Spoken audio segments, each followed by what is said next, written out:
Hello, welcome to HCC Movie Makers Academy Movie Reviews. I'm Erik Calderon. And I'm Trey, Dixon, and we just saw Lucy. Lucy is the new action film from French writer-director Luc Besson. It stars Scarlett Johansson, Min-Sik Choi, and Morgan Freeman. The story centers around a young girl, played by Scarlett Johansson, who is kidnapped by a Korean crime syndicate. She is then implanted with a mysterious packet of blue drugs. They burst inside her abdomen, enter into her bloodstream, and cause her to unlock more and more of her brain capacity. The movie was filmed on an Arri Alexa, a Red Epic, and a Sony Cinema Alta. It's 90 minutes long, and I would say it's an okay movie. I used to be just like you. Until they put drugs in me that will allow me to use 100% of my brain. Lucy is the first human being to unlock more than 10% of her brain. At 24%, she can control the cells in her body. At 40%, she can control matter. At 62%, she can control other people. What happens when she reaches 100%? I have no idea. Lucy, rated R. What did you think, Trey? Well, I think when people look at the trailer for this film, they think one of two things. They either think, wow, that's going to be so cool, or wow, that looks really stupid. And I was one of the latter. I thought going into this movie it was going to be one of the dumbest things I'd ever seen, but I walked into the movie theater sort of prepared to just laugh at the absurdity of everything that was happening. And to my surprise, I was mildly entertained, but don't get me wrong, it's very, very dumb. It's very dumb. That's kind of funny, though, because when I saw the preview, I thought it was going to be a great movie. Yeah. And I saw it, and I was like, well, I've got to see that. But then when I sat down to see it, I kind of felt that it wasn't as good as the preview led it to be. Yeah, I mean, you look at the trailer and you think, well, it deals with human transcendence and immortality and the fabric of reality, and those are really nifty, heady sci-fi concepts that would be explored in a cerebral kind of Stanley Kubrick, Andrei Tarkovsky, Ingmar Bergman type of movie, but it's executed in such a blunt, caveman, hit you over the head sort of way. So I guess if I were going to compliment the movie the best I could, I'd say that it's Ghost in the Shell for stupid people. Yeah, I really liked the story. Yes. I thought the story was pretty interesting, and especially the way they used that blue drug and how it's some kind of a hormone that the pregnant woman gives to the baby. And who knows if that's true or not in real life. It did sound, they did make a good case for it to be true. I like that they took the effort to sort of give it some sort of scientific, like relation to real life, that it could have been this scientific thing that really happens. But, you know, I like the story too, or better yet, I think what I should say is I like the concept, even though it is a concept that we've seen millions of times before. In fact, just recently there was a movie that came out called Limitless that starred Bradley Cooper, and it is like verbatim the exact same story. Only with this film, the character sort of becomes a god by the end of the movie, and I think that's where some of my biggest problems come in, because I think in order for a movie to have tension, there needs to be a threat that's established to the protagonist. And the protagonist, by the end of the film, she's explored 100% of her brain capacity, and she's basically using superpowers, and she's impervious to everything, and you have no sympathy for her. And you don't have any... You don't worry about what's going to happen to her because you know she's going to be fine. And, you know, I like Min-Sik Choi a lot, and he plays a pretty good villain in this. I mean, he's a menacing actor. He was great in Old Boy, and he was incredibly menacing in I Saw the Devil, but, I mean, you're not going to win if you're a small Korean guy with a gun going up against a god, basically. Well, I like the way Luc Besson developed the characters in his film. And I like the way, you know, Lucy kind of developed from kind of like I saw her as a college exchange student in China, you know, making her way and partying, and stumbles along, meets a guy in a club, and he's got to drop off, and that kind of helped me build sympathy for the character of Lucy and what she was getting into, and she didn't know what she was getting into, and it built up a lot of tension. Yeah, the first scene had some pretty good tension. The whole part where she's being interrogated and she doesn't speak Korean, and they're trying to talk to her, and they get some guy on the phone like to translate for her. Which actually, there's some nice dark comedy at the beginning of the movie, which I appreciated. But that got me involved into the character. Yeah, but the problem with the way that her character develops is that she's an innocent girl who's in another country, and something bad happens to her, and you feel for her character. Yeah. But once they put the drugs in her, and it bursts inside of her, and it starts going into her system, like on a dime, she becomes a superhero, basically. Yeah. And I like that they decided to take the effort to actually give this character an arc, but it's not a very good arc. You know, she's innocent at one moment, and then she basically transforms into a robot with no sympathy that kills.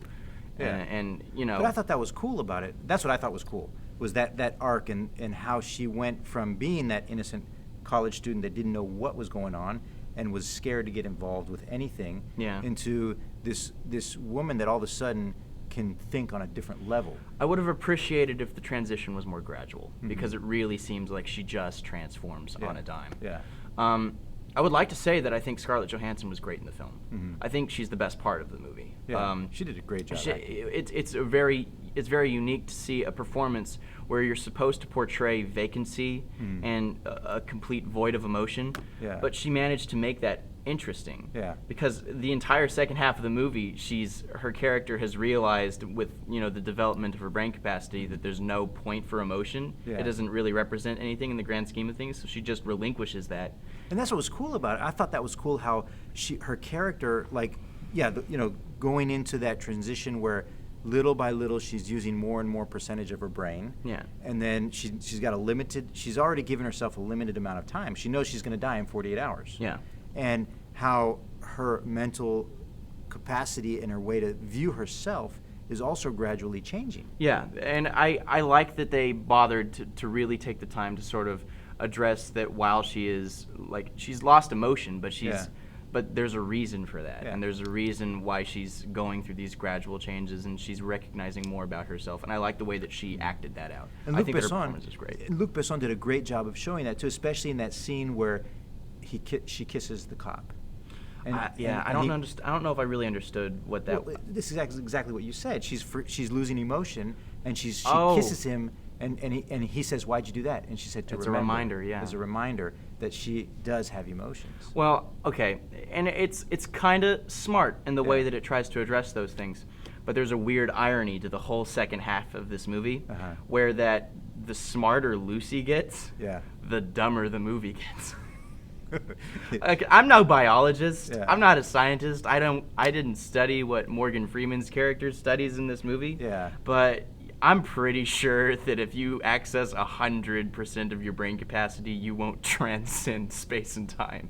Yeah, I mean, I think that was interesting in the way I think Luc Besson tried to, show his vision of what it would be like. Yeah. Right. I do think that I personally love Luc Besson, but I think he's kind of losing his touch. Yeah, let's talk about the director real quickly, because I liked Luc Besson a lot in the '90s. He was amazing. He was amazing in the '90s, and he's very gradually stopped being good. But I always approach his films with a cautious optimism, because I love The Fifth Element. That's one of my favorite movies. I think that Leon the Professional is great. Yeah, Leon the Professional is awesome. The Big Blue was beautiful. The Big Blue, Angel A was amazing. That's an underrated masterpiece in my opinion. But then he got into producing. Yeah. And he produced one good movie, which was Taken. But then he produced Taken 2 and Lockout and Columbiana and just this endless cycle of schlock. And then he directed The Family, which is that Robert De Niro, Michelle Pfeiffer movie, which is disposable in every sense of the word. So maybe we see his transition going from like a filmmaker into a businessman. Yeah, and his movies make money. It's something that he's very good at. But this movie was budgeted for $44 million. Yeah, and the opening weekend it already made that back.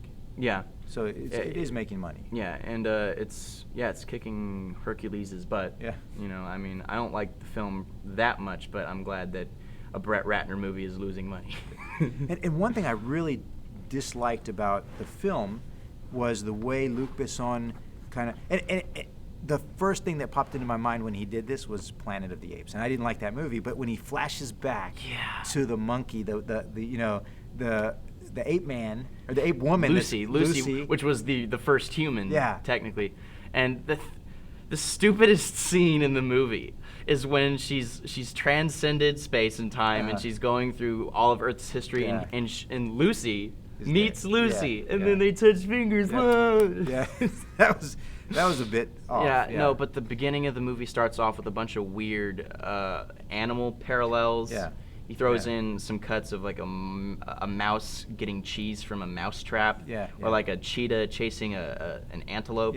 And I'm like, okay, I get it. It's supposed to represent what's going on in the scene. But I didn't like that at all. No, I thought that was cheesy. That was cheesy and very pandering to the audience, while simultaneously being pretentious. And I think that was a very low budget technique. I mean, I think low budget films would get into that kind of stuff. I think what he was trying to go for is the whole scientific aspect, because when Morgan Freeman is giving his lecture, he talks about how this is sort of a cycle that kind of recurs throughout history. Man chases its prey, and like animals do the same thing. But I'm like, okay, you can just say that. You don't have to show us in case, or do one or the other.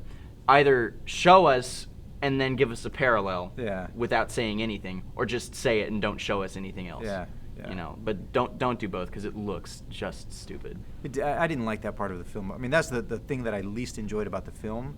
I did like the special effects. I liked the way he used them, especially with the streams of information, because really that's what all that stuff is. That was interesting. I like how they portrayed that. And the way she swipes stuff and goes back in time, and you notice she didn't go into the future, right? Yeah, she didn't go into the future because it's she not. Can't. Yeah, she can't. But she did go into the past. Because she can only accumulate what's already been, taken down. But another thing that I think is really interesting is that the film, as it progresses, it sacrifices intelligence in order to provide cool action sequences, which is a technique that I hate in movies, and it happens all the time in Hollywood movies.